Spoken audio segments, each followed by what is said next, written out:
Our next speaker is Jason. He has quite an interesting story to share with you all. I'm sure that I can actually bet that half of you guys are here for the next big thing. And Jason, not that long ago, actually 6 months ago, had that big thing, and it's still obviously ongoing. So Jason's going to share his story, how he flew from Silicon Valley to Ukraine, which is something, you know, that not a regular guy does. I mean, he had launched this amazing startup, and he's going to share his story how from Ukraine he sold his startup to Google. So give a round of applause to James.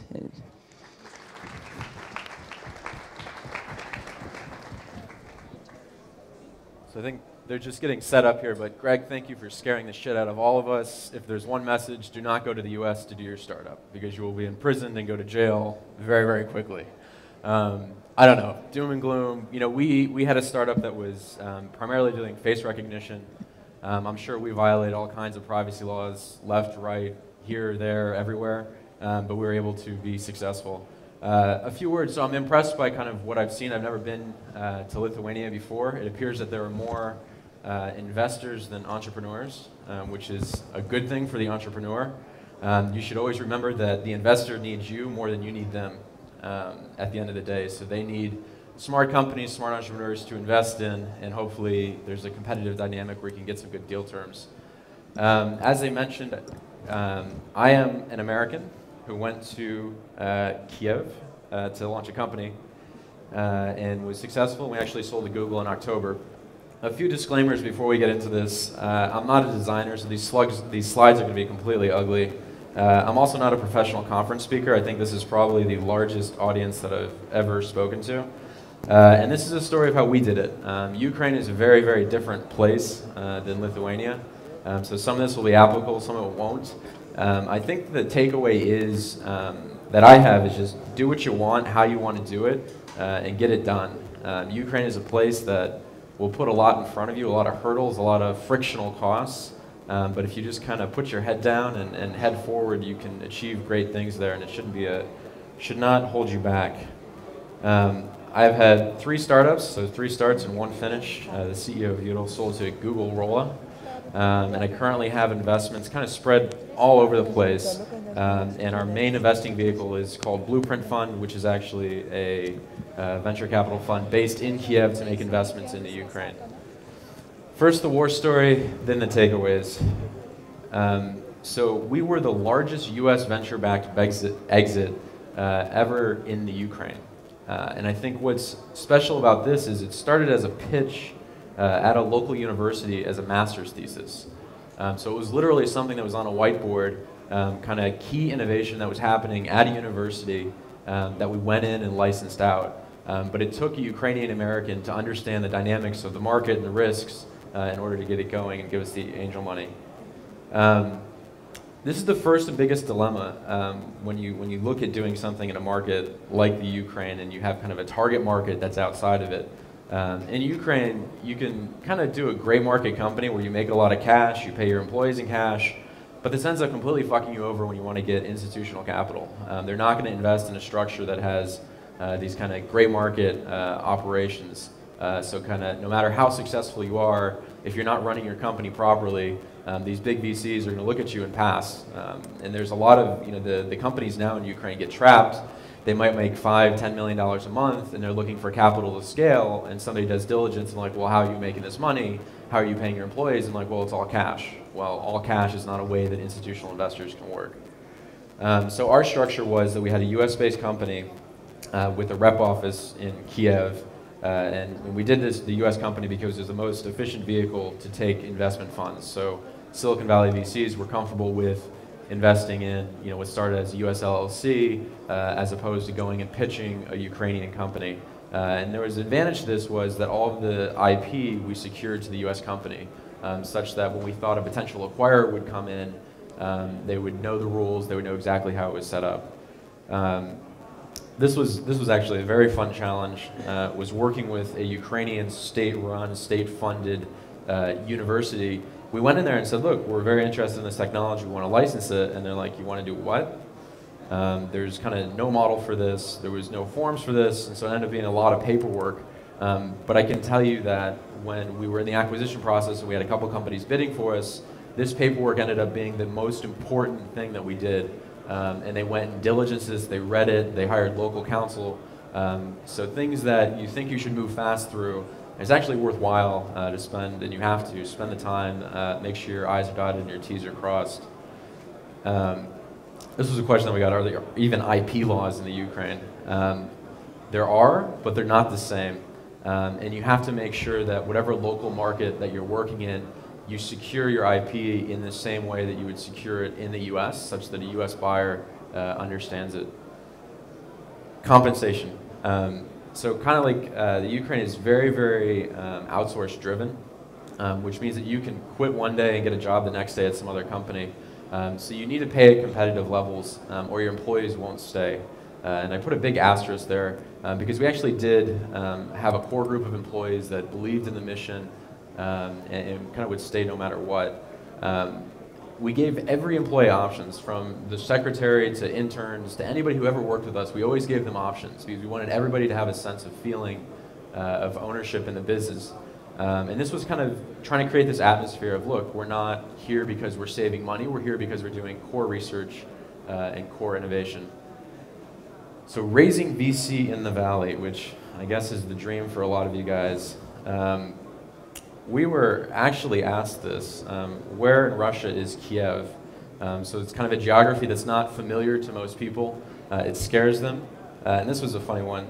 Kiev is too far away for us to invest in. And this was actually from a British VC, which I think it's like a 3.5-hour flight, so it actually is not that far. But there was this crazy guy in Los Angeles who said, let's get on a plane and let's do it. So I think we saw some kind of cultural differences between European VC, which tends to be a little bit less risk averse, and then the Los Angeles guy was like, let's just get on a plane and let's go see it. And if we like it, we're willing to dive headfirst into the geography.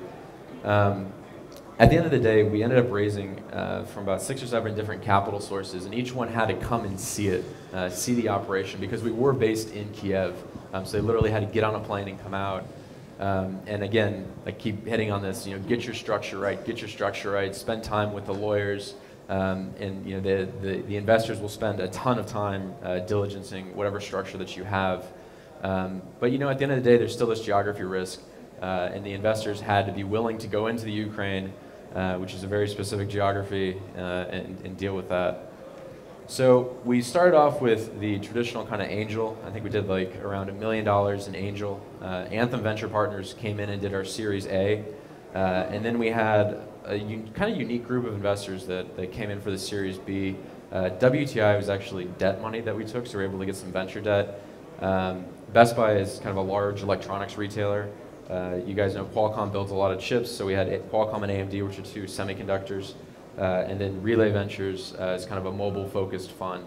So I think all in, we raised over $15 million.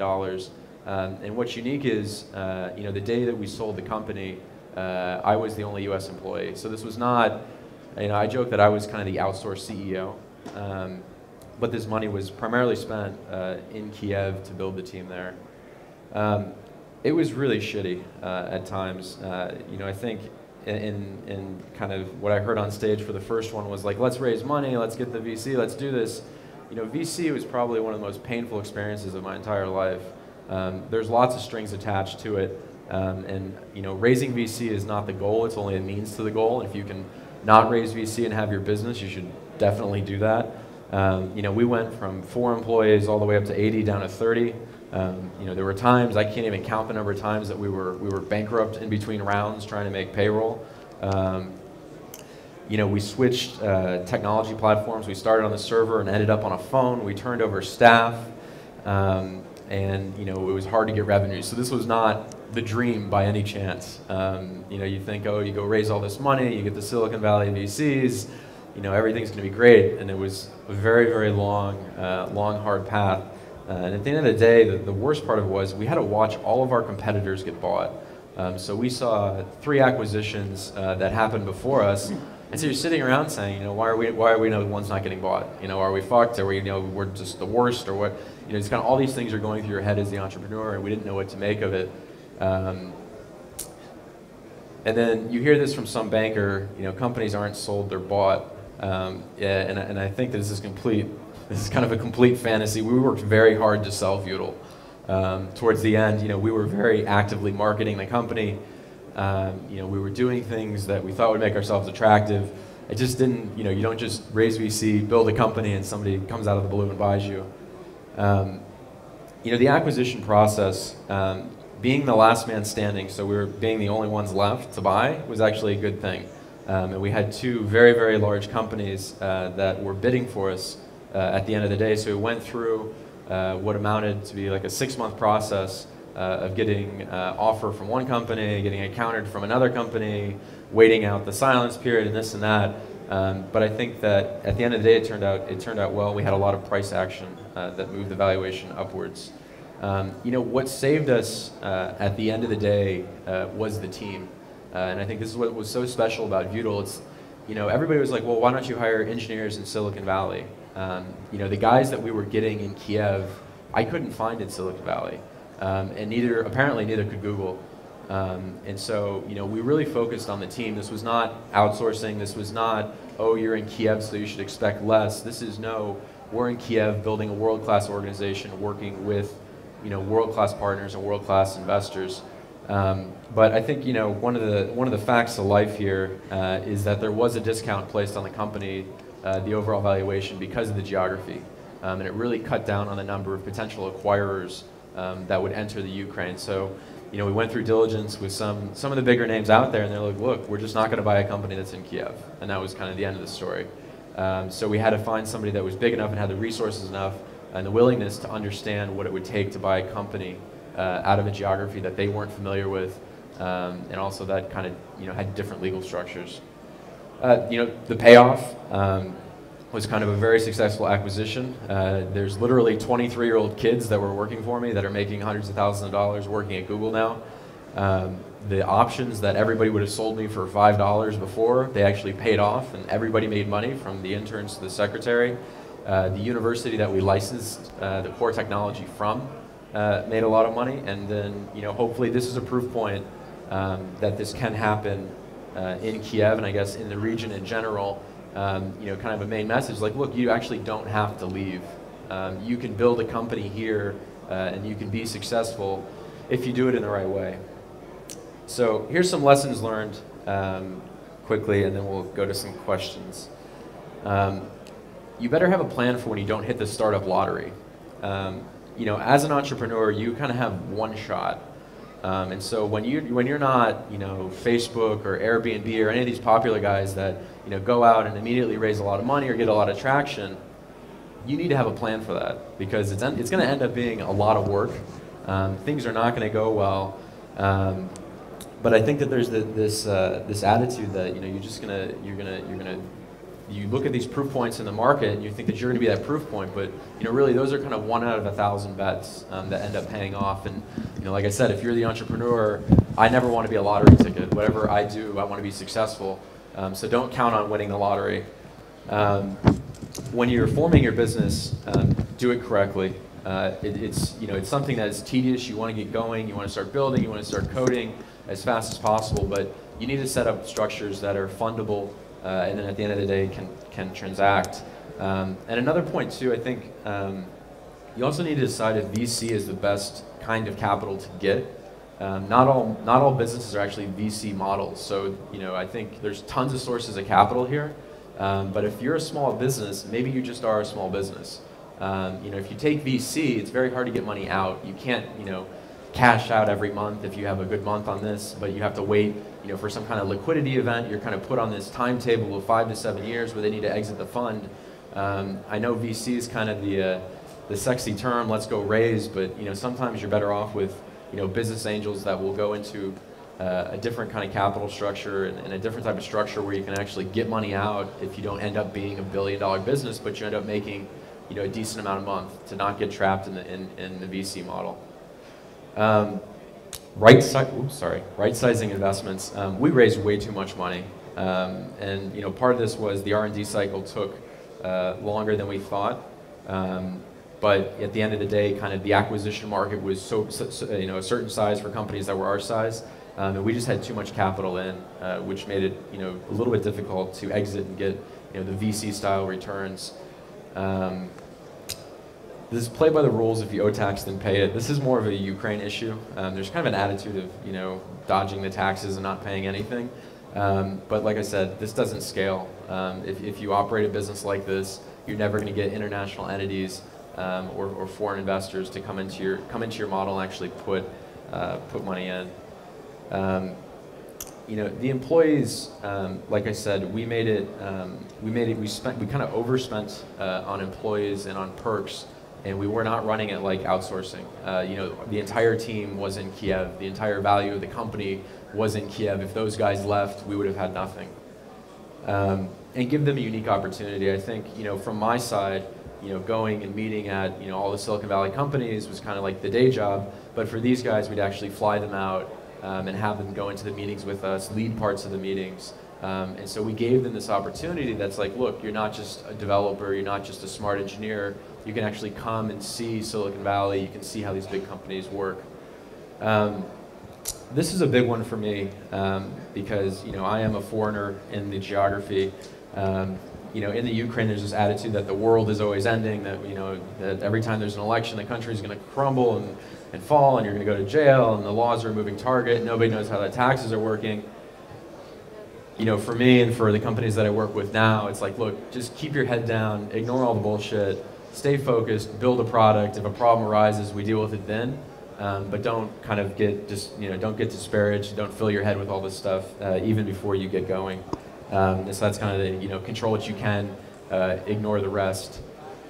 So here's my personal bias: is getting an American CEO is not a bad thing. I know there's a feeling that if you're a Lithuanian startup, a Ukrainian startup, that the CEO needs to scale with the business kind of from the founder all the way up. A lot of the times that doesn't work, and I think in the case of Vutal, I mean, again, I'm personally biased, but having kind of a Silicon Valley presence and being able to navigate those waters was tremendously valuable for the company, and it should not be viewed as a negative mark on the founder or the current CEO that's there. It's not to say that some people don't scale, it's that all people won't scale. I actually think that you can raise abroad but build at home, and I think this is a perfect example. This seems to be a pretty vibrant community. I don't see any reason to leave it other than to go do sales and business development. It would seem like a mistake to move all of your engineers to one of the worst places in the world to hire when you have such kind of a great talent pool here. This is your country. You have people, the community. You go to Silicon Valley, you're going to be the fish out of water. You're not going to know anybody. They're going to speak a different language. You're not going to, it doesn't make any sense. And for us, I speak negatively about VCs, but they actually did add a lot of value to us. And then what was interesting too is that the strategics actually played out. So AMD and Qualcomm added a ton of value, helped us on our technology roadmap. But the one thing to be careful there is not to get any ROFRs. So kind of no special terms just because they're strategic. And like I mentioned, the last 2 points, you can't hire in California and New York unless you're one of these kind of massive startups that's won the lottery. And so this is it. So Silicon Valley actually kind of sucks. You shouldn't consider this the goal in the end. If you get into Y Combinator, fantastic. If you can raise from Excel and Andreessen and get these crazy terms, then go live the dream. You've won the lottery, fantastic. I wish I had invested earlier. But for most of you, it's not going to be a good experience. And I think it's going to be tough. And it's not kind of everything that you would imagine. And I'm this, I was in Silicon Valley. I was running, the Vutal office in Silicon Valley, and we kind of did the dream, right? We raised a bunch of venture capital and we sold to Google. And now my home base is Kiev, and I see more opportunity in this region than I do in California. So that's it. Now I invest, MITURA Public Ventures, and then Blueprint, which is based out of Kiev. So actually, there's some time for some questions if somebody wants to take a mic and shoot a question up. No? Uh-oh. No, just explain what ROFRs are.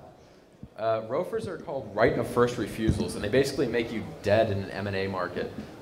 So if you sign a deal with a strategic or with any source of capital, where that person has the right of first refusal, which means that they have the first option to buy your company. It's going to be very hard to get any other companies to bid on your company because they know that there's that one guy that can just take the deal away from them. So an M&A team is not going to want to engage in diligence on a deal just to have it taken away from them at the last minute. Anything else? Hi, I saw your note on one of the slides that small startup markets are very gossipy and was advised control your story. Could you elaborate a little bit more what you mean? Yeah, so this is, you know, Kiev is actually, it's much larger. I think there's more people in Kiev than there is kind of in this entire country. But gossipy means there's kind of lots of talk, you know, that's happening. And you have to be very careful to control your message on the ground. And we had this because we turned over people. And we turned over early employees at the company, and they would go and say negative things about, you know, kind of Udal and what we were doing. And we kind of didn't engage in that. You know, I think, you know, this is probably a pretty similar market where everybody knows each other. And if your deal is, you know, dead to one person, or one person feels like they got burned on something, you know, they're going to say negative things, and you kind of got to ignore it. And I think, you know, you kind of just keep going along your way. But be aware that if you're in a small market, you know, it is quite gossipy. And,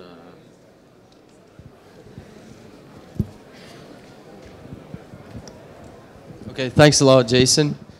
Oh, is there more questions? Yeah, there is some. Who's in that corner?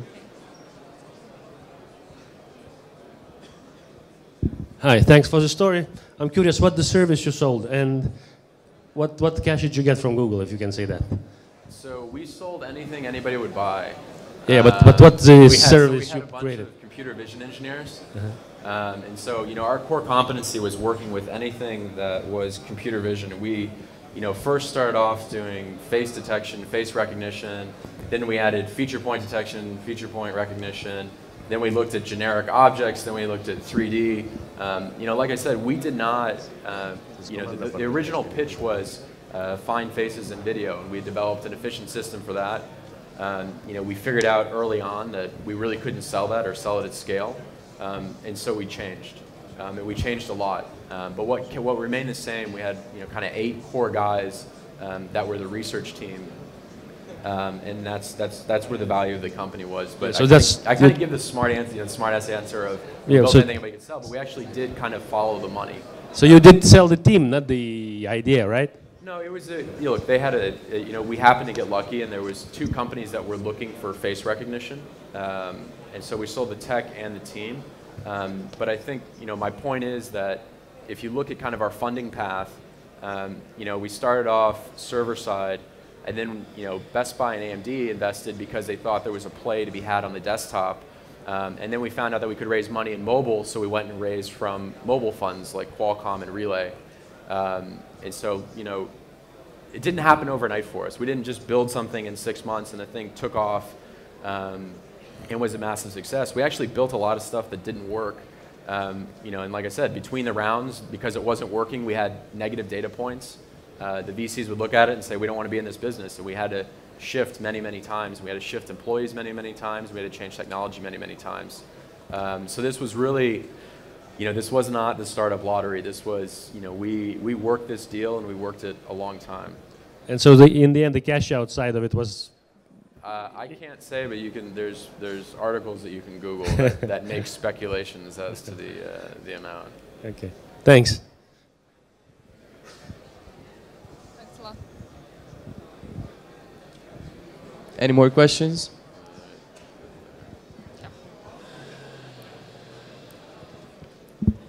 Hi, how did you recruit the first core people to start the team? So they actually came out of the university lab. The first guy who wrote his master's thesis was obviously one of the core, and then we were just able to recruit out of that lab. So we took people who were primarily researchers and kept them together, and then built what we thought was going to be a business around them.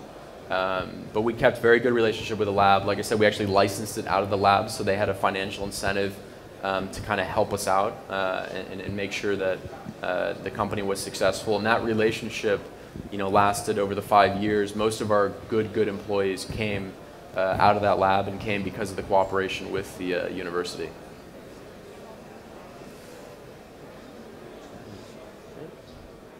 All right.